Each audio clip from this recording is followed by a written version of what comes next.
Bonjour à tous, on continue Masechet Nazir Daf Mem Tet et on va commencer tout en haut de la page où les Rabbi Akiva. Alors on va rappeler où est-ce qu'on en est puisqu'on est au milieu d'un sujet. Nous avons vu dans la Mishnah que le Nazir et le Kohen Gadol ont l'interdiction de se rendre tamé même pour des krovi, même pour des proches à eux. Par contre, ils ont l'obligation de se rendre tamé pour un met mitzvah. La Gemara avait demandé d'où savons-nous que le Kohen Gadol et que le Nazir peuvent chacun se rendre tamé pour un met mitzvah. Pour cela, on avait rapporté les psukim du Kohen Gadol et les psukim du Nazir. Que vous voyez devant vous, le pasuk du Kohen Gadol ainsi que le pasuk du Nazir. Alors le pasuk du Kohen Gadol nous dit la chose suivante. Alkol nefesh nefshot met lo yavo, les aviv ou l'imo lo yitame. Sur toute âme morte, il ne viendra pas, c'est-à-dire il ne se rendra pas impur. Les aviv pour son père ou pour sa mère, il ne se rendra pas tamé. Alors on avait dit, de quoi parle ce verset? Premier point, on avait dit, Alkol nafshot met le yavo, de qui parle-t-on? Si on parle des rechokim, des gens qui lui sont étrangers, c'est évident qu'il a l'interdiction de se rendre tamé, parce qu'avant d'être Kohen Gadol, il était Kohen Idiot. Et chez le Kohen Idiot, on a déjà mentionné cet interdit de se rendre tamé pour les rechokim. Donc, le fait qu'il a l'interdiction de se rendre tamé pour les rechokim, c'est une chose évidente. C'est avant le pasuk. Donc, de quoi me parle le verset lorsqu'il me dit, Alkol nafshot met le yavo? Dit la Gemara, on nous parle des krovim, de son papa, de sa maman, de son frère, de sa sœur, de sa femme, de son fils, de sa fille.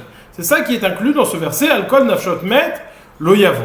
Si c'est ainsi, que vient me dire la suite du verset? Les aviv ou l'imo lo yitama. Pour son papa et pour sa maman, il ne se rendra pas impur. C'est déjà évident, on l'a déjà dit dans le verset d'avant. Alkol nafshot met lo yavo.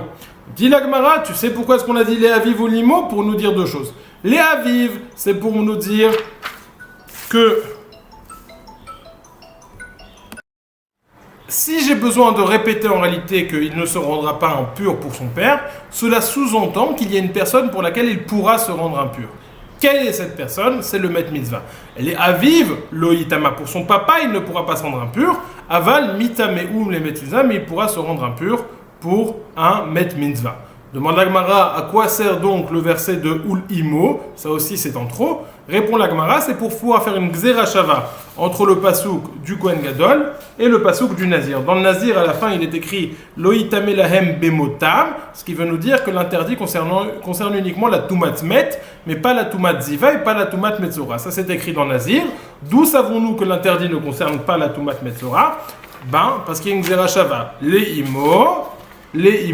On fait la Gzera Shava, on apprend le din du Nazir jusqu'au Kohen Gadol. Donc ça, c'est le verset du Kohen Gadol. Ça nous parle des rechokim. Les rechokim, on le sait avant d'entrer dans le verset. La première partie du verset nous dit même les krovim sont interdits. Les aviv, c'est pour nous dire que le met mitzvah est permis. Ul imo, c'est pour la Gzera Shava. Ça, c'est ce qui concerne le Kohen Gadol. Concernant le Nazir, alors là, on avait deux versions. On a la version de Rabbi Akiva et la version de Rabbi Ishmael. Alors commençons avec Rabbi Ishmael. Rabbi Ishmael nous dit Al nefesh met lo yavo, il a l'interdiction de se rendre tamé. Pourquoi est-ce qu'on a donc besoin de nous préciser les aviv ou l'imo, les achiv ou l'achoto lo yitama? Alors pour la chose suivante. Premièrement, les aviv, pour me dire que sache que je te dis Alkol nefshot met lo yavo, c'est il ne se rendra pas tamé. C'est pas comme le Kohen Idiot qui a malgré tout une permission pour sa papa. Non, déjà, les aviv, loïtama, son papa, il n'a pas la permission de se rendre tamé pour son papa, j'ai besoin de le dire. Le Nazir a une interdiction de se rendre tamé pour son papa. Ça, c'est les aviv. Les imo, on a dit, c'est pour faire la Gzera Shava. Les achiv, c'est pour m'enseigner la permission du met mitzvah. Son frère, il ne se rend pas tamé, pour un met mitzvah, il pourra se rendre tamé. Ou les achoto, qu'est-ce que cela vient nous enseigner? Ou les achoto, dit la Gemara, c'est pour nous dire que quelqu'un qui est en train d'aller en chemin pour accomplir le mitzvah de Pessah ou pour la mitzvah de Brit Mila pour son fils, et qui fait face à un met mitzvah, à quoi doit-il donner priorité? À la mitzvah qui est une mitzvah tassée qui comporte un chiyuv karet de Pessah ou de Mila, ou alors au met mitzvah. Les achoto, ça vient nous dire les achoto et no mitame, aval mitame ou les met mitzvah, qu'il devra se rendre tamé pour un met mitzvah, malgré le fait qu'il perdra la mitzvah qui a un karet. Ok?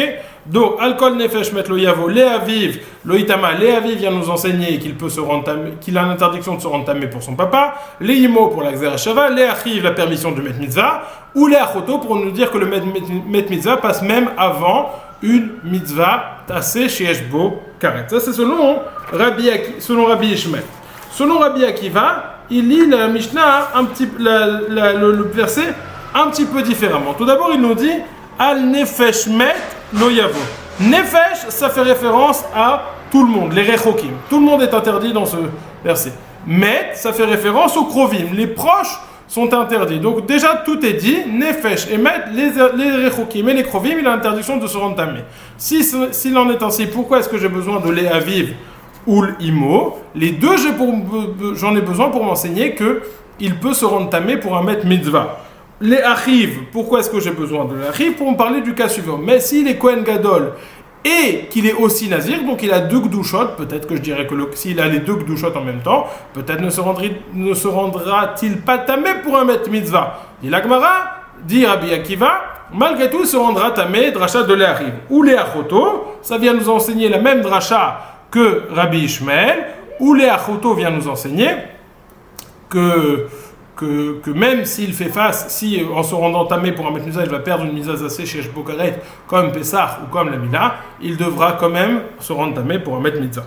Donc ça, ce sont les deux versets. La Gemara a demandé, on avait donc un problème entre Rabbi Ishmael et Rabbi Akiva, puisque selon Rabbi Ishmael, on avait un limoud que Rabbi Akiva n'avait pas, et inversement, selon Rabbi Akiva, on avait un limoud que Rabbi Ishmael n'avait pas. En effet, quels étaient ces limoudim? C'est que Rabbi Ishmael utilisait le terme de le'imo pour la xerashava, tandis que Rabbi Akiva n'avait pas ce terme le'imo disponible pour la xerashava. Donc on disait, d'où est-ce que Rabbi Akiva savait cette xerashava entre Nazir et Kohen Gadol? La Gemara avait répondu, certes, le mot le'imo ici est pris pour nous enseigner une dracha, mais le mot le'achi vient m'enseigner que s'il est Kohen Gadol et s'il est Nazir, il seront quand même tamés pour un met mitzvah. Donc c'est inclus dans la dracha de l'Eachiv que le Kohen Gadol se rend tamé pour un met mitzvah. De ce fait, la dracha, le mot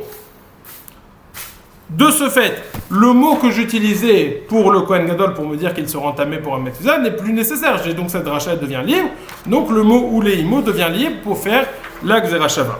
Inversement, on avait demandé, selon Rabbi Ishmael, d'où savons-nous que s'il est même Kohen Gadol et même Nazir, qu'il pourra se rendre tamé pour un met mitzvah? Alors on avait dit, selon Rabbi Ishmael, ça ne lui rajoute rien. Si on a de permission lorsqu'il est Kohen Gadol tout seul et la permission lorsqu'il est Nazir tout seul, alors 0 plus 0, ça fait toujours 0. Il aura toujours la permission de se rendre tamé. Demande à Gemara maintenant. Daf, même tête. Où les Rabbi Akiva? Mirde loshna Kohen Gadol lechude veloshna Kohen Gadol vehu Nazir. Nafka mile achiv. Les aviv ou l'imo, la mali.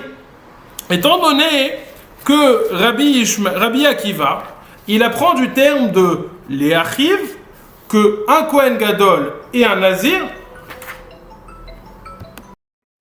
étant donné que du mot les achiv, il apprend que le Kohen Gadol et le Nazir ensemble peuvent se rendre tamés pour un met mitzvah. Alors que fait-il de la dracha suivante? En d'autres termes, pourquoi est-ce qu'on a besoin de deux mots? Du mot de les aviv et du mot de les imo pour m'enseigner la dracha dans le Kohen Gadol.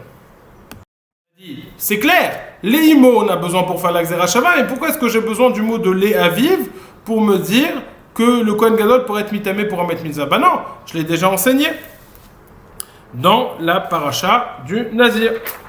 Dit la Gemara tzriche. De ikatav aviv hava mina ainu tama de lo mitamelei mishum de chazaka be'almau aval imo de yadinan de yilidite litamela veikatav rachamana imo hava mina imo lo litamala de lav azil zara batra aval avil kevan de amarmar le mishpechotam le beit avotam eima litamalei kamash malan. Dit la Gemara, en réalité, dans le Kohen Gadol, j'ai besoin de dire qu'un seul mot, ou les aviv, ou les imo. Et ce mot servira à faire la xerashava avec la paracha de Nazir. Mais le problème, c'est que je ne peux me suffire d'écrire un seul mot, les aviv loïtama ou alors les imo loïtama, parce que cela sous-entendrait que uniquement pour le papa, il ne se rend pas impur, mais pour la maman, il pourra se rendre impur. Ou inversement, uniquement pour la maman, il ne pourra pas se rendre tamé, mais pour le papa, il pourra se rendre tamé. Pourquoi? Parce qu'il y a une ma'ala à la maman, il y a une ma'ala au papa. Quelle est la ma'ala de la maman? Quelle est la ma'ala du papa? La ma'ala de la maman, c'est qu'on sait que c'est le fils de la maman de façon sûre. On sait qu'il est sorti de cette maman. Tandis que du papa, on suppose, par le biais d'une chazaka, que c'est son papa, mais on n'a pas vu directement qu'il est sorti du ventre de son papa. Donc de la maman, il y a un kécher qui est plus sûr que celui de son papa. De ce fait, on pourrait dire, s'il a l'interdiction de se rendre tamé chez son papa, peut-être c'est uniquement chez son papa, mais c'est chez sa maman, de laquelle on est sûr que c'est sa maman et c'est son fils, alors peut-être devra-t-il se rendre tamé, pourra-t-il se rendre tamé?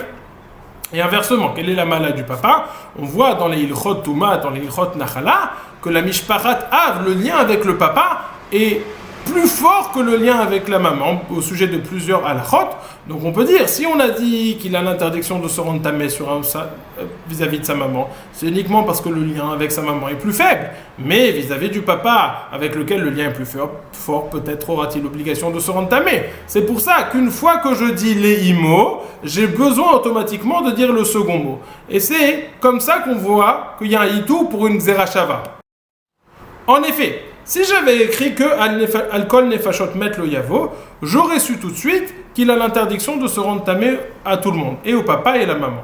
Si j'ai besoin de préciser et à la maman il ne se rendra pas tamé, cela veut dire que je viens dire quelque chose de plus, c'est-à-dire la Xera Shava. Étant donné que j'ai dû rajouter Ul Imo Loïtama, j'ai aussi besoin de rajouter les Aviv Loïtama, parce que j'ai dit les Imo. Mais en tout cas, si tu me demandes pourquoi est-ce que j'ai deux mots dans la paracha du Kohen Gadol, pourquoi est-ce que j'ai deux mots? Parce que j'ai besoin de rajouter un mot pour la Xera Shava, et une fois que j'ai rajouté ce mot de les Imo, je suis obligatoirement obligé de compléter avec le les Aviv Loïtama pour qu'on comprenne bien la mashmaout de cette dracha, de ce rajout qui est fait.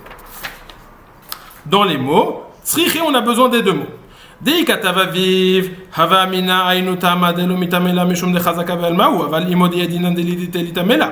j'avais écrit uniquement que pour son papa il ne se rend pas tamé, j'aurais dit pour le papa il se rend pas tamé parce qu'on sait que c'est son papa, uniquement basé sur une chazaka.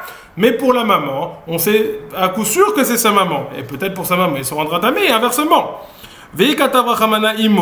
Si on avait écrit dans le verset que imo, avamina imo lolitamala, dela azil zara batra. Aval aviv kevan damarmar le mishpachotam le betavotam et imalitamela. Si j'avais dit que pour la mère il ne se rend pas tamé, j'aurais dit uniquement pour la mère parce qu'on voit on a fini la descendance par rapport au papa et pas par rapport à la maman. Donc le lien avec la maman est plus faible. C'est pour ça qu'il ne se rend pas tamé. Mais par rapport à son papa, peut-être devra-t-il se rendre tamé. Étant donné que je ne pouvais pas écrire que les imo ou que les aviv, c'est pour ça que j'ai eu besoin d'écrire les deux. Et pourquoi est-ce que j'en ai besoin d'écrire un? Parce que j'avais besoin d'écrire la Xera Shava. Donc à partir du moment où j'en écris un, j'ai besoin d'écrire le second. Et c'est comme ça qu'on voit qu'il y a une Xera Shava. Emmanuel Demela, Kamash Mala. On demande à Gemara maintenant la chose suivante. Selon le verset de Kohen Gadol, que fait-on du début du verset? Alkol nefashot met lo yavo lamali. Alkol nefashot met lo yavo lamali. Nous dit la Gemara. Alcool, les afouké rechokim. Alcool, pour nous dire, tous les étrangers ont l'interdiction, il a l'interdit de se rendre tamé pour tous les rechokim, pour tous les étrangers. Met, nefashot, ça on aurait pu dire alcool, nefashot. Que vient-on dire? Met, les afouké krovim. Pour même nous dire que même les proches, il a l'interdiction de se rendre tamé pour les proches. Nefashot, qui est dit au pluriel, Nefashot, les afouké revi dam, shiatsa mishne metim, shemetame beoel. Ça vient nous dire que même un réveil d'âme, la quantité de sang qui est sortie d'entre deux morts, pas seulement de un mort, mais d'entre deux morts, il a aussi la force de rendre tamé beoel, chez Neymar, alkol, nefashot met, lo yavo. Maintenant, ça c'est comme ça qu'on finit la suga. Maintenant nous allons reprendre les drachot, selon Rabbi Akiva, selon Rabbi Ishmael, du pasouk du Kohen Gadol et du pasouk du Nazir. Commençons avec la chita de Rabbi Ishmael, par le pasouk du Kohen Gadol, puis après on verra celui du Nazir, et enfin on finira avec la chita de Rabbi Akiva, pasouk du Kohen Gadol et pasouk du Nazir. Voici le pasouk du Kohen Gadol. Alkol nefashot met, vecho lo yavo, le aviv ul imo lo itama. Alors, Al-Kol Nefashot Met, on a dit dans le Kohen Gadol, ça vient nous dire qu'ils ne seront pas tamés pour les Krovim, puisque les Rechokim, on les savait avant même de commencer du din du Kohen et Dieu. Les Aviv, ça vient nous enseigner qu'il peut se rendre tamé pour un Met Mitzvah. Ul Imo, c'est nécessaire pour la Xera Shava. Ça, c'est le pasouk du Kohen Gadol selon Rabbi Ishmael. Pasouk du Nazir, selon Rabbi Ishmael, Al Nefesh Met lo Yavo, les Aviv ou l'Imo, les Achiv ou l'Achoto lo Itama lahem bemotam.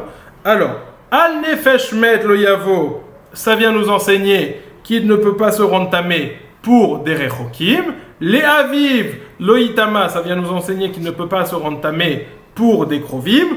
Ul Imo, c'est nécessaire pour la Xera Shava avec Nazir, avec le Kohen Gadol. Les Achiv, ça vient nous enseigner qu'il peut se rendre tamé pour un Met Mitzvah. Ou les Achoto, ça vient nous enseigner qu'il peut se rendre tamé pour un Met Mitzvah, malgré qu'il va par cela annuler une Mitzvah Tassé Shesh Bakaret, comme la Mitzvah de Pesach ou la Mitzvah de Mila. Ça, ce sont donc la Shita selon Rabbi Akiva, selon Rabbi Ishmael. Maintenant, on va voir selon Rabbi Akiva.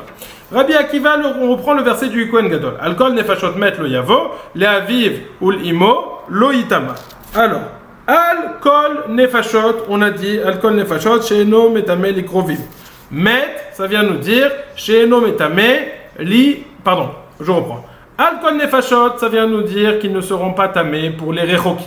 Met, cela vient nous dire qu'ils seront tamés pour les Krovim. Nefashot, on a dit, ça vient nous dire que même si on a un réveil de sang qui sort d'entre deux morts et pas seulement d'un seul mort, Nefashot au pluriel, il va pouvoir, ça va rendre tamé.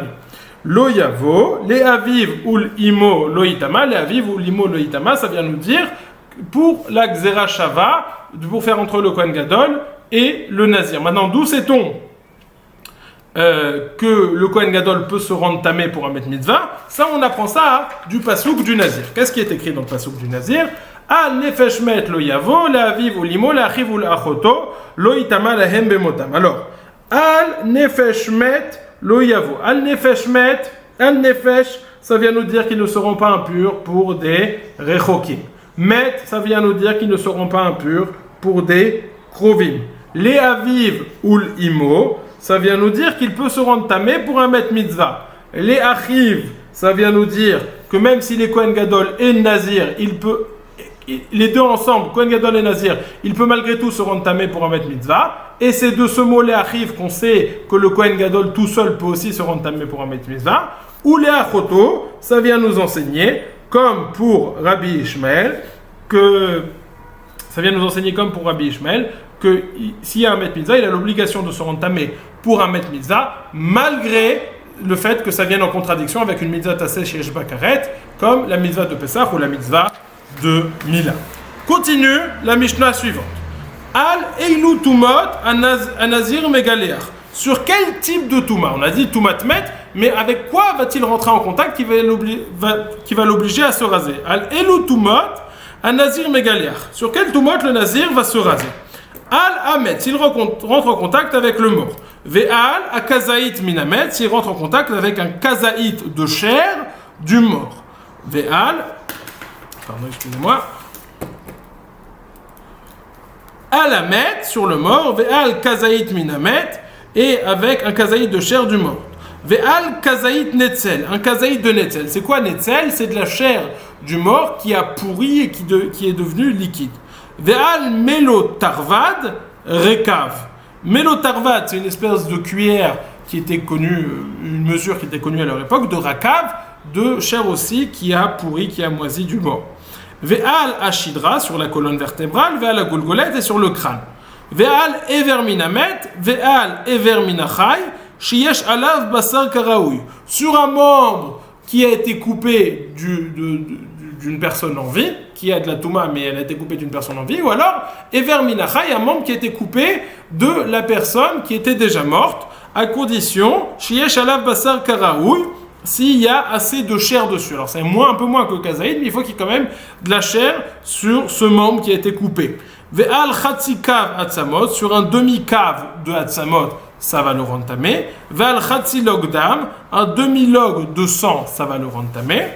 Ve'al, alors sur tout cela, Al Maga'an ve'al Masa'an ve'al Ahilan. Si il va toucher ces choses-là, s'il va porter ces choses-là, même s'il ne les touche pas, par exemple s'il les porte dans un keli et il ne rentre pas en contact directement avec ces choses-là, ve'al ha'ilan, s'il fait tumat oel avec cela. Alors c'est que tumat oel, il y a trois façons, ou alors lui il est au-dessus, ça c'est le mort, lui il marche au-dessus du mort, ou alors le mort est au-dessus de lui, ou alors le mort n'est ni au-dessus ni en dessous, mais il est à côté de lui, il est dans une maison, et le fait qu'il se trouve dans la même maison, c'est-à-dire qu'il y a de la touma qui se propage à l'intérieur de cette maison, il va devoir être tamé, il va devoir se raser.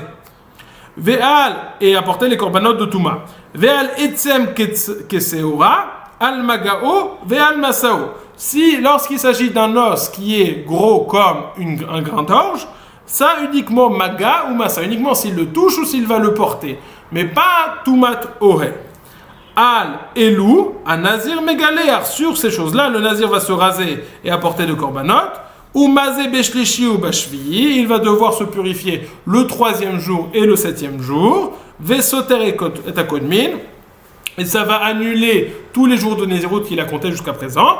Ve'eino matri limnot, et là tcheiter ou meviel korbanotav, il ne va pas pouvoir commencer à recompter la Nézirut qu'une fois qu'il se sera purifié, qu'il aura apporté ses autres korbanot.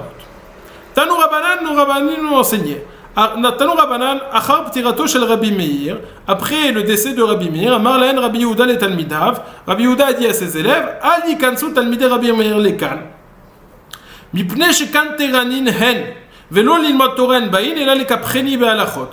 Que les élèves de Rabbi Meir ne rentrent pas ici, ne rentrent pas chez moi, parce qu'ils ne veulent pas. Ils attaquent, ils ne sont pas là pour étudier la Torah, ils sont là juste pour m'attaquer, pour me faire défaut, pour montrer qu'il y a des choses que je ne connais pas, les kapreni ba'alachot. Et là, les kapreni ba'alachot en bain. Dachak Sumchus venichna. Sumchus, qui était un élève de Rabbi Meir, il a poussé la porte, il a réussi à rentrer.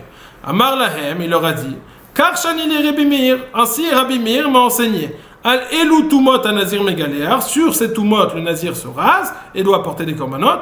Al-Hamet ve al-Kazaït minamet, sur le mort et sur un Kazaït du mort.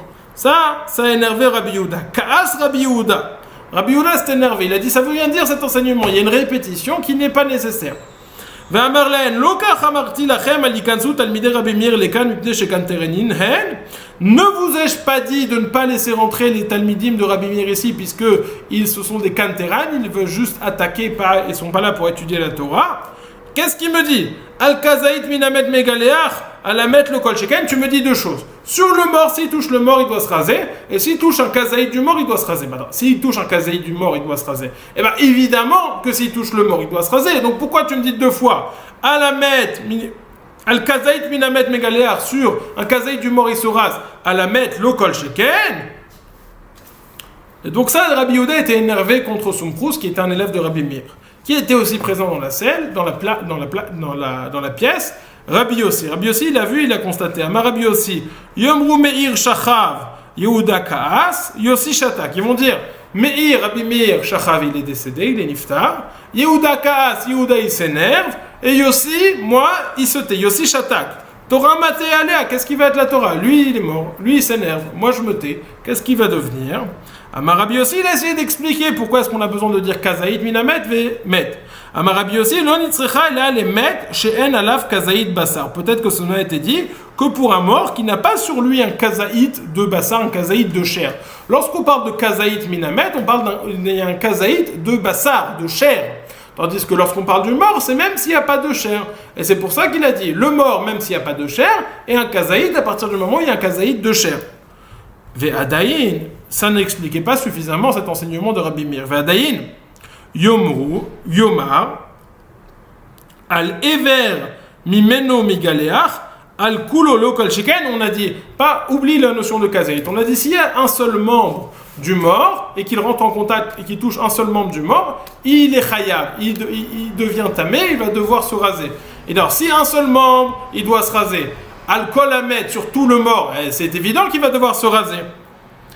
Et là, Kede Amar Rabbi Yochanan. Il faut dire comme ce qu'a expliqué Rabbi Yochanan. Lo nitzrecha ela le nefel, shelo nitkashru evarav begidin. Achanami, lo benefel, shelo nitkashru evarav begidim. On parle uniquement d'un nefel, malheureusement un enfant qui est mort tout de suite après la naissance, et ou même avant la naissance, une fausse couche, et Shilonit Kashrou et Varav Begidim, les membres n'ont pas été attachés ensemble par les nerfs, et donc c'est quelque chose de tout faible. Et donc il n'y a pas cette notion, il n'y a pas de éver, puisque un éver, un membre, c'est uniquement s'il y a de la chair, s'il y a des os, et s'il y a des guidines, s'il y a des nerfs. Ce n'est fait, il n'y a pas de guidine. Donc, mitzad kazaïd basar, ça s'appelle pas kazaïd basar parce qu'il n'y a pas de chair. Mitzad, du point de vue des guidines, des nerfs, du point de vue de la touma des membres, il n'y a pas de membres, puisqu'ils n'ont pas lié avec les guidines, avec les nerfs, et donc cela ça compte pas. C'est ça le chidouche, que même ce nefel met là, il va rentamer le nazir. Rava Amar, Rava propose autre chose. Lo nitzrecha ela les rov binyano ou les rov binyano, she'en bahen rova atzamot. Peut-être que lorsqu'on parle du maître, on ne parle pas d'un homme qui est entier, mais on parle de la majorité de ses membres, la majorité de ses os avec un peu de chair et avec un peu de nerfs, et qui sont Rov Binyano ou Rov Minyano. Alors Rov Binyano, c'est la majorité des membres, c'est-à-dire au moins 125 membres sur les 248 membres. Alors les membres, en général, ils sont comptés par les os. Par exemple, dans chaque doigt, il y a 5 membres, me semble-t-il. 5 Evarim. Donc quand on parle du mort, on parle de quelqu'un où il n'y a pas tout son corps, il y a une majorité de minyan de membres, 125, ou alors il y a une majorité de binyan. C'est quoi? Shokaim va Yerech, les deux hanches, me semble-t-il, ou les deux Shokaim et le Yerech, Shok ve Yerech. Ce sont deux parties du corps sur lesquelles des jambes sur lesquelles le corps se tient, même si on n'a pas tout le corps, malgré tout cela va rendre tamé, même si on n'a pas les chiours minimum pour rendre tamé, si midin ever ou midin kazaïd basar ou midin autre chose. Lo nitzrecha, et là les rov minyano, chez en ben rova atzamot, où ils n'ont pas, malgré tout, pas un rova de atzamot, pas un rova d'os, et malgré tout, ils vont rendre tamé. Passez une excellente journée. On a fini la question de savoir d'où savons-nous que le Kohen Gadol et le Nazir peuvent se rendre tamé pour remettre misa. On a vu toutes les drachot en long, en large et en travers. Maintenant, on commence un nouveau sujet. Qu'est-ce qui va rendre tamé un Nazir? Quel type de tomate mètre? Quel objet va propager la tomate mètre qui va le rendre tamé? On a commencé une liste, on va la reprendre demain et développer cela demain. Passez une excellente journée.